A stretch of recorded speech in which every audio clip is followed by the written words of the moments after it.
네, 안녕하세요. 창필직입니다. 오늘 말씀드릴 주제는 한 잔에 10만 원 하는 그 커피숍의 커피가 맛있는 이유에 대해서 좀 말씀을 좀 드릴 건데요. 부제로는 원재료로 승부를 하는 그 셰프의 성공 비법에 대해서 좀 말씀을 좀 드리겠습니다. 한 잔에 10만 원에 파는 커피숍을 사실 제가 태어나서 처음 가봤습니다. 어떻게 보면 커피를 파는 집, 그러니까 커피를 판매하고 있는 집, 그런 장사를 하고 있다는 느낌은 정말 1도 안 느껴지는 그곳에서 40년 경력의 진정한 커피 고수가 운영하시는 그 커피숍은 들어갔을 때부터 수백 가지의 원두로다가 사방이 둘러싸여 있었습니다. 말로만 듣던 루아 커피라든지 코나 커피 이런 세계 3대 커피들 있잖아요. 그런 고급 원두들도 있는가 하면 듣도 보도 못했던 그렇지만 최고급 원두 선반에 같이 진열되어 있었던 그런 원두들도 볼 수 있었습니다. 그곳에 오는 손님들은 그저 단지 그 동네에 계신 분들만 그렇게 오는 게 아니라 정말 전국에서 커피를 좋아하는 그런 사람들이 전국 각지에서 몰려드는 장소였고, 커피 자체를 이렇게 수준 높게 즐기는 사람들이 진짜 존재하는구나, 이런 사실을 그때 처음 알게 되었습니다. 수백 명의 제자를 양성하셨고, 그 수백 명의 제자들은 무슨 커피숍을 창업을 하려고 그분에게 커피를 배운 게 아니라 커피 자체에 대한 그 배움을 위해서 이곳 사장님을 스승으로 삼아서 진짜 커피에 대해서 배우게 되었고요. 최소 2년 정도는 배워야 한다고 하더라고요. 그리고 그 제자분들은 하나같이 대한민국 1%에 해당하는 재력과 지위를 갖춘 사람들이었습니다. 커피숍에 처음 들어갔을 때 사장님께서는 가만히 앉으셔가지고 핸드드립 커피를 내리고 계셨습니다. 인사를 하고 앉아서 무심코 내린 그 커피를 저에게 한 잔 건네신 다음에 한 모금을 마시고 난 다음에 사장님께서 뜬금없이 이렇게 질문을 하시더라고요. 머리로 생각하지 말고 지금 한 모금 먹었을 때 지금 바로 느껴지는 그 느낌이 어떠냐, 이런 식으로 여쭤보셨던 것 같아요. 순간 당황했지만 저는 자연스럽게 이렇게 얘기를 했습니다. 그냥 깔끔한데요? 이렇게 진짜 대답을 할 수밖에 없었습니다. 사실 저는 그 커피 맛이 무슨 맛인지 잘 모르겠었거든요. 진한 것도 아니고 살짝 약한 듯 보이면서 진짜 한 모금 넘겼을 때 그냥 입안이 깔끔해지는 그런 느낌? 근데 사장님께서는 그게 바로 정답이라고 말씀을 좀 하시더라고요. 커피는 그렇게 군더더기 없이 깔끔한 맛이라고 그렇게 말씀을 하셨습니다. 사실 저도 커피숍을 지금 1년 넘게 지금 운영을 따로 하고 있습니다. 근데 지금도 사실 커피 맛을 잘 모르겠어 가지고 이렇게 커피에 대한 애정을 가지고 진지하게 말씀을 하시는 분들을 보게 되면은 왠지 모르게 좀 부끄럽고 너무 모르는 상태에서 이렇게 장사를 하는 것 같아서 죄송한 마음도 드는 경우가 있는데, 사실 저는 커피 맛이라는 게 가격 대비해서 먹을만 하면 된다고 그렇게 좀 생각을 좀 했었거든요. 얼마에 팔아야 되니까 원두는 어느 정도 선으로 가면 좋겠고, 브랜딩은 어떤 비율로 해야 되고, 에티오피아께 비싸면은 그건 조금 넣고, 브라질이나 콜롬비아께 좀 무난하면 그런 걸 좀 많이 넣어가지고 단가 조절도 좀 하고, 아무튼 최대한 효율적으로 배합을 해가지고 가격 대비 좀 손님들이 드셨을 때 고급지다는 그런 느낌을 가질 수 있게끔 하려고 그렇게 하는 게 최선이라고 생각하고 살았었거든요. 근데 이 집은 아메리카노를 팔긴 파는데 실제로 잘 안 파시고 브랜딩을 한 원두도 없고요, 싱글 오리진 원두로 핸드드립 커피로만 손님들에게 대접을 하고 있었습니다.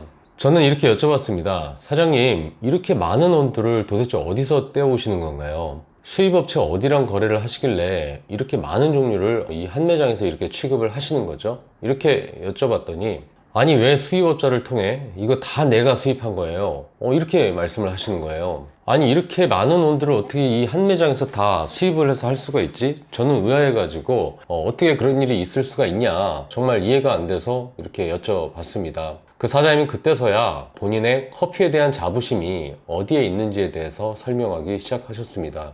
젊었을 때 한 40년 정도 전에 진짜 커피에 미쳐가지고 전 세계 커피 농장을 그렇게 많이 다니셨다고 합니다. 그리고 진짜 맛있는 커피를 어떻게 찾아내야 되는지에 대해서 알게 되신 거죠.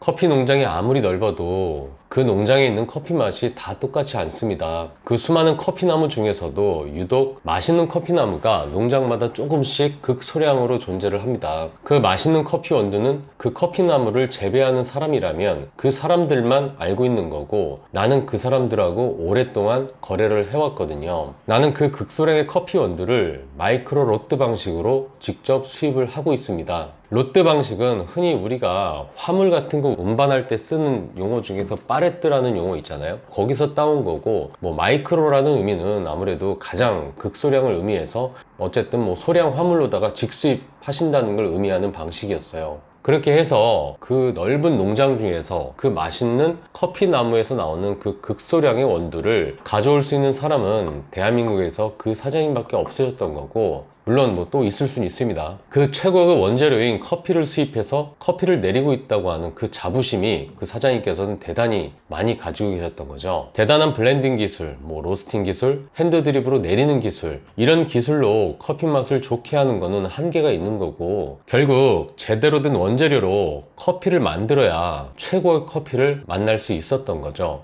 사실 우리가 TV를 보거나 주변 장사를 하시는 분들을 보게 되면 대단한 기술을 가지고 있지 않음에도 불구하고 음식에 내공이 깃들어 있는 그런 장인분들을 종종 보게 됩니다. 그분들의 공통적으로 하시는 얘기들이 있으세요. 비법이 있긴 무슨 비법이 있어요. 그저 우린 재료를 좋은 걸 써요. 비법이라면 그게 비법이야. 저는 이렇게 말씀하시고 평생 실천하고 살아오신 분들을 원재료 셰프님이라고 부릅니다. 주제에서 벗어난 얘기인지는 모르겠지만, 예전에 제가 직장 생활을 할 때 저를 유독 이뻐하셨던 상관 한 분이 계셨습니다. 그때 저에게 소고기를 사주신다고 하셔가지고 당시 우리 동네에서 가장 비싼 소고기집이었던 벽제갈비라는 곳을 데려가셨어요. 그때가 2003년 정도였는데 메뉴판을 보고서 정말 그 당시에 경악을 금치 못했던 그런 기억이 있습니다. 150g짜리 손바닥만한 등심 1인분의 가격이 무려 65,000원이었습니다. 20대 초중반 막둥이를 그곳으로 데려가서 양껏 먹으라고 하는데 눈치 없이 진짜 양껏 먹었다가 둘이서 나올 때 40만 원을 계산하고 나온 기억이 있습니다. 태어나서 그런 식감에 정말 태어나서 처음 느껴보는 그런 소고기 맛이었거든요. 그 당시에 다 먹고 나와서 죄송한 마음으로, 너무 감사하면서도 좀 죄송한 마음이 들었을 거 아니에요. 그래서 감사합니다 이렇게 말씀을 드렸는데, 그 당시 그 실장님께서 저에게 이렇게 말씀을 하시더라고요. 사람이 살면서 남에게 대접을 하는 것도 중요하지만 남들이 너에게 대접을 했을 때 그 대접의 크기를 알아주는 게 더 중요할 때도 있어.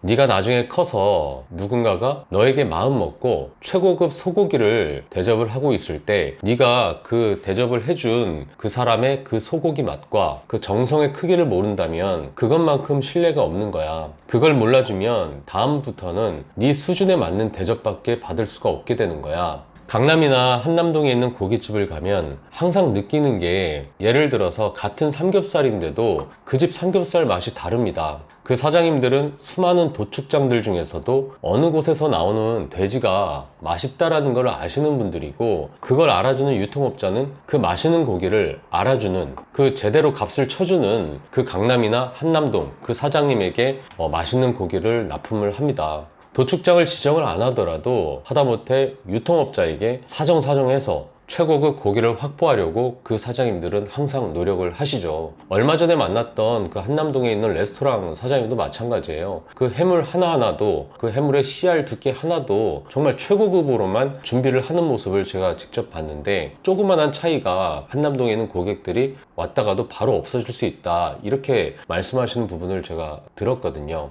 아무것도 모르는 초짜 삼겹살집 사장님은 그저 그런 고기를 받게 되는 겁니다. 잘 모르면 그 품질에 대해서 알아주질 못하게 되면 저질 고기를 받게 되는 거예요. 고기 유통업자가 큰맘 먹고 인심 쓴다 하고 정말 좋은 고기를 주더라도 그 초짜 사장이 그 고기가 좋은 걸 안 알아주고 왜 이렇게 비싸요? 이래버리면 다음서부터는 그 유통업자도 얘는 좀 그냥 떨어지는 거 저도 모르니까 그냥 이 정도만 주자, 이래버리는 겁니다. 그래서 유명한 삼겹살 프랜차이즈들을 보게 되면 눈으로 봤을 땐 정말 똑같은 삼겹살인데 어느 곳에서 어떻게 키운 돼지들이 맛있다 이런 식으로 자기네들 브랜드를 홍보를 하는 거죠. 그런데 그 맛이 좋아서 가맹점을 했으면서 단가가 비싸다는 이유로, 내가 수익이 적다는 이유로 정말 듣보잡 유통업자가 얘기하는 어떻게 보면 싼 그런 고기를 받고서 그걸 받아버리면 손님들은 바로 알아채고 그때부터 발길을 끊습니다. 아차 싶어서 나중에 다시 좋은 걸 쓰게 돼도 이미 손님의 발길은 끊어졌기 때문에 그 뒤에 바꾼다고 해도 이젠 다 떨어졌기는 아무 소용이 없는 겁니다.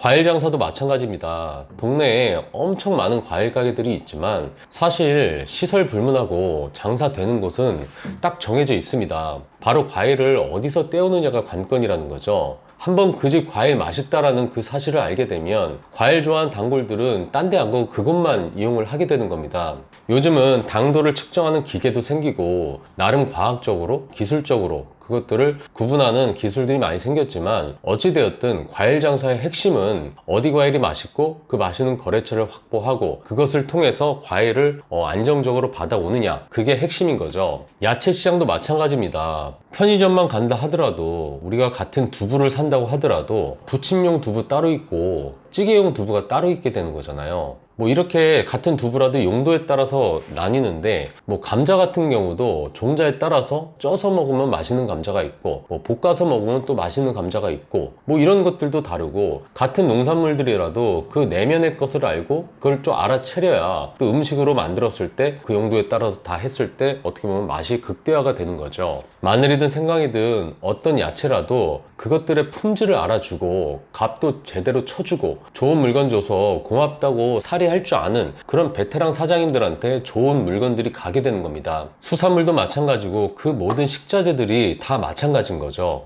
초보 창업자로서 창업을 준비할 때 뭐 주방에 들어가서 고수들에게 요리를 배우고 칼질도 배우고 그 수많은 맛을 내는 기법에 대해서 배우고 연구하는 것을 최고로 생각할지 모르지만, 어찌 보면 진짜 중요한 건 그 원 식자재에 대해서 알아가는 것이 더 중요할 수도 있습니다. 주방에서 배우는 것만이 능사가 아닐 수도 있습니다. 새벽 시장에서 몇 년간 야채 상하차 그 일만 하고 뭐 수산물 경매시장 그리고 노량진에서 얼음 리약과 몰던 그 젊은 청년의 이야기가 생각이 납니다. 특별한 레시피나 뭐 요리사처럼 뭐 특별한 셰프 교육을 받은 것은 아니었지만 몇 년 후 그 젊은이가 기사식당을 차렸을 때 최고의 식자재로 대박을 쳤다는 이야기가 괜히 나온 이야기는 아니겠죠. 최고의 원두로 승부하는 커피 고수와 질 좋은 삼겹살이 나오는 돼지만 취급하는 그 도축장에서 나오는 삼겹살만 취급하는 사장님, 그리고 그 맛있는 거래처로부터 맛있는 과일을 확보한 그 과일 가게 사장님, 야채 가게 사장님, 그 수산물 사장님, 그렇게 해서 뭔가를 알게 돼서 큰 요리 기술이 없지만 기사식당을 열어서 대박을 내신 그런 사장님, 앞으로 새롭게 창업을 하시려는 초보 창업자분들에게 이분들의 이야기가 어느 정도 창업을 준비했을 때 영감을 주는 그런 이야기, 그런 영상이었길 바랍니다. 이상 창필직이었습니다.